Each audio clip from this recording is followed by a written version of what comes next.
Alright, so trying to think of how to do this. Let's see.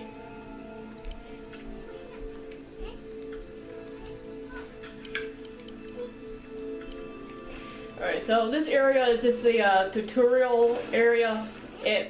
Soon here will tell you how to play the game.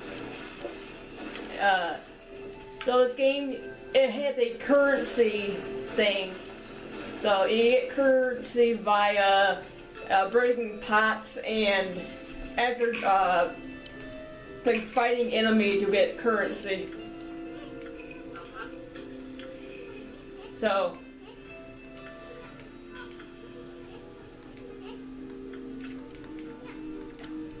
I'm so tempted to skip everything because I already know this game. I've beaten this game, I want to say either 38 or 42 times I've beaten this game. That's a lot. Yeah, well this is my favorite game actually, so, but, and I don't know, you might have to speak up a bit. I don't, I don't know if the camera can pick you up or not, so, hopefully it does, but yeah.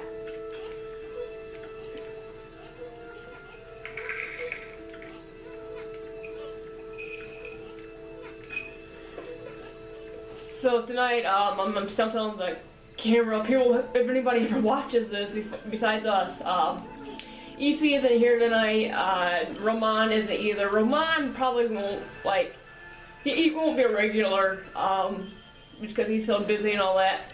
But, so yeah, it's just me and Lady tonight, that's it.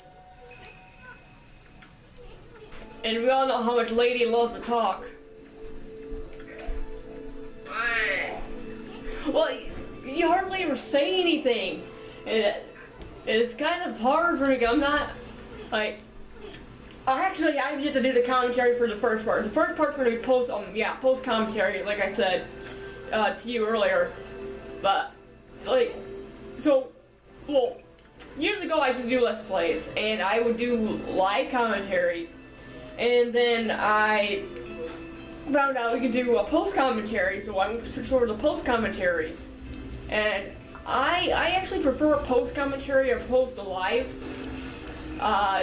just because, you know, if you say something, you make a mistake or whatever, you can go back and edit it out, and there's not a bunch of ahs and ums and you know, just a bunch of dead noise and all that. You can edit all that out and get more information into the video if needed.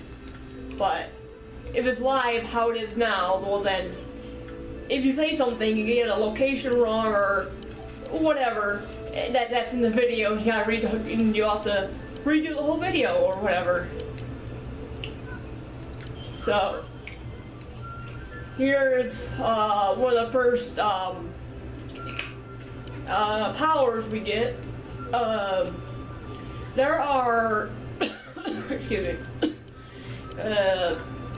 In Okami, there are 13 different brush gods, whatever, all based off the zodiac, whatever they are, the zodiac things. Or not zodiac. Is it the Chinese, the Chinese calendar thing? Oh, okay. Yeah. Yeah, it's a Chinese zodiac. The Chinese zodiac, yeah. So this one there's 13. The first one's a dragon. From my understanding, the reason why there's 13 is because depending on where you're from, there's either a cat or there's a rat. Some story from what I heard of that the rat or the cat tricked each other to, there's some party or something, or some gathering, and the cat or the rat, they tricked each other, and so that's why one of them is missing in the whole thing. That's from what I hear. I don't know, but yeah. So each of the gods here, they have their name, which means something. I don't know. Hey, condolences. My cat's in here, but you say you know some Japanese, don't you? Yeah, a little bit. Do you know what Yomi means? Yomi or Yami? How do you spell it? Yomi. If there's not a kanji to go with it, I'm not sure. There's a lot of words in Japanese. Alright. They're like pronounced the same, but they can have different meanings depending on what kanji you use to spell them. Alright. Which is why, like, in Japan, I mean, not like all the time, but in certain situations, like if you're a Japanese person, you would introduce yourself to someone. In some cases, you may, like, tell them how your name is spelled, because depending on what it can be spelled with a lot of different kanji and pronounced exactly the same way. But in a situation like where, like, you're meeting a business partner or something, you might want to, like, let them know what kanji you use to spell your name so that they spell it correctly. But it can have a completely different meaning because the symbols themselves have, you know, they all have their own meaning. So, but it can be pronounced, like, a lot of things can be pronounced the same but have different meanings depending on how you spell them. Like, you might have the same name as someone else, but it's spelled differently. Yeah. So. Well, I used to know, like, I've seen Let's Plays of this and all that. I played, like I said, 42 times or whatever. 40, I don't know. But each of the names, except for Amaterasu here, we're playing as Okami Amaterasu or whatever I pronounce it, but their names, all it was the name Gami, I believe, yeah.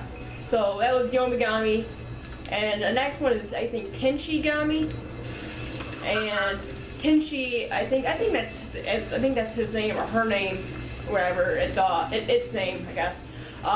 It's the rat, so we are getting really, but yeah. So Yomi's attack or whatever, it allows us to rejuvenate things. So that river there, we couldn't go across it until we got Yomi's power.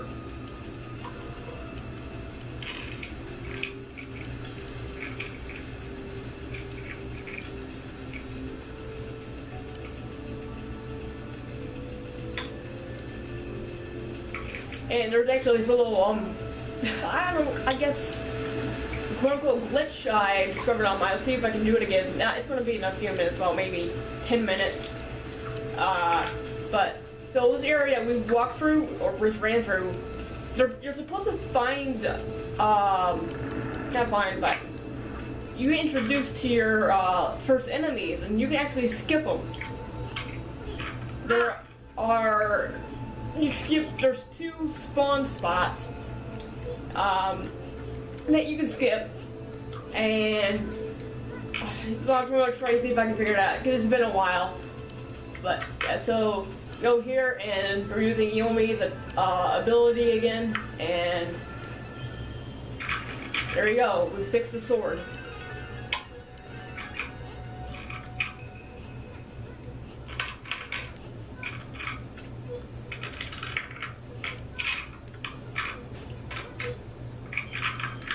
You painting or something? I'm organizing some of my sewing supplies. Oh. So if it sounds like there's stuff about Yeah. Okay, Tachigami. Okay, I don't know where I'm getting Tenshi from. Okay. So, and they all refer to Amaterasu as mother.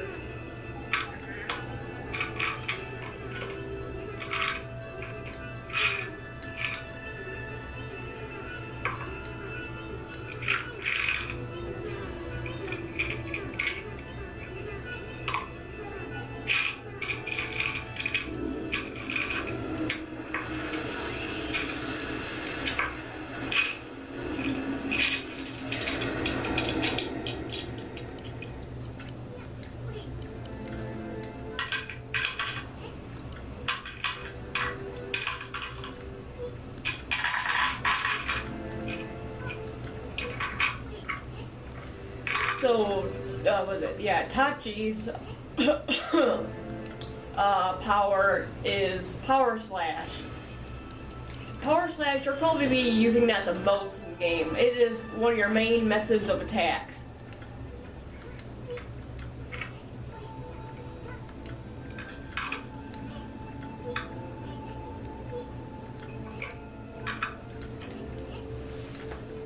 So I guess I should, because you weren't here for the first part, I'll say. So the game takes place 100 years after an event that happened 100 years ago. And this first part, it's based on the whole Orochi myth and legend with Susanoo or whatever and all that. And so they added, I know bits and pieces of the myth. I don't remember everything on how it goes, whatever. But so 100 years ago, there was this white wolf named Shiranui that was thought to be a familiar of Orochi, and it would always appear on a night or around the time of this festival. And anyway, so everybody thought it was familiar of Orochi, and they feared it. Well, then Shiranui goes and fights Orochi. And actually, yeah, okay, I skipped the whole fight scenes there, but Shiranui fights Orochi.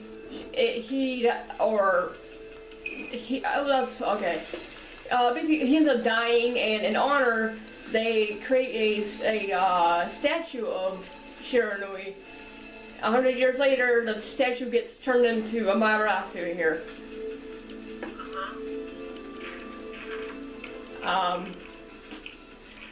And I can't remember which I think it's the Japanese version. I'm not sure, but Shiranui in the Japanese port, I believe, is referred to as a male, and in Okami of the American release, Shiranui isn't referred to as any sex or anything. It's just Shiranui.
So we gotta find 3 different people here. Any other than 3, doesn't matter.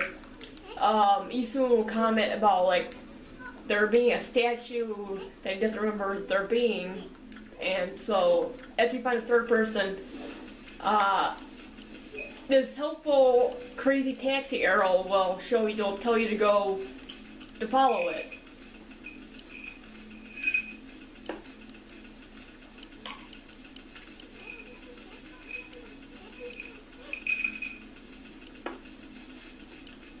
And there's no time limit or anything. I'm just running fast because I'm used to it. But, yeah.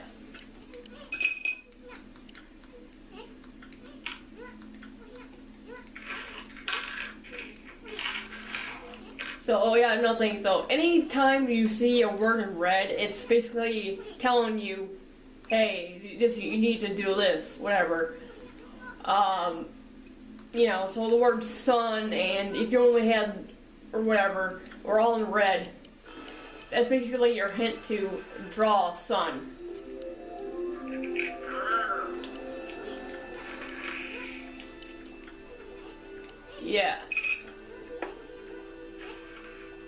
So Amaterasu's ability technique is sunrise. So, yeah. This game has a day and night gimmick as well. So anytime you want to make it daytime or restart the day, just draw a circle in the sky. And later on, if you want to make it nighttime, draw a crescent in the sky and it'll switch over to the night.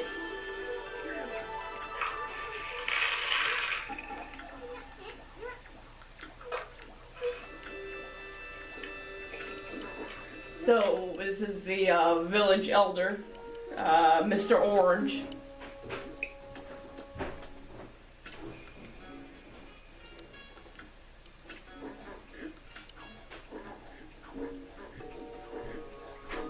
Who has an orange on his head? Yeah, yes. And his ancestors, a little spoiler, will be going back to the past where Shiranui fought Orochi 100 years ago. But that'll be much later in the game. But his ancestor, I think, had a grapefruit or something on his head. So yeah, his whole, I guess, family lines have some type of fruit on their head. I don't know.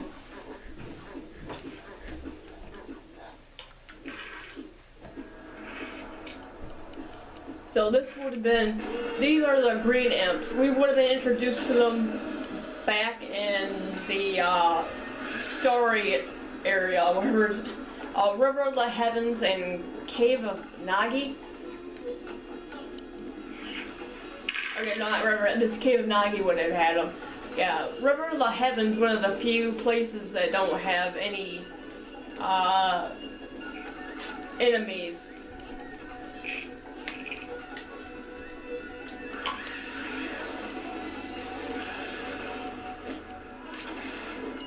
It just throws the little guy off the lookout.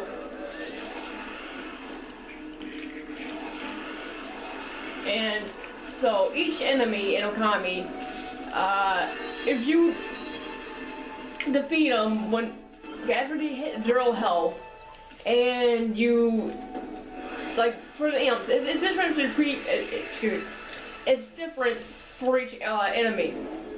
So imps, for the green imps at least, when you defeat them and they're in the air, they slow down. If you power slash them, you can get what's called a demon fang. And demon fangs are really helpful, but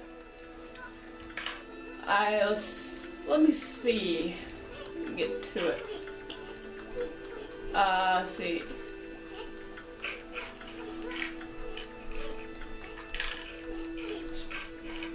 Alright, so I have 136 demon fangs. I'm gonna need at least 80 for when I want to show off later.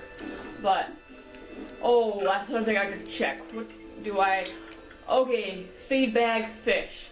Okay, so feeding animals in Okami is optional. For the most part. So right here, there's these little sparrows. You can go up to them, feed, and give them a seed bag. And there's a little cutscene plays of a little sparrow on a bag of seeds. And you do that, and you get praise. But being said, that was optional. However, I recommend having at least 1 bag of fish, because there's something, again, much later in the game, where you're going to need a bag of fish. So let me see here. I'm going to do this right now. And huh? Huh? Always know where your bag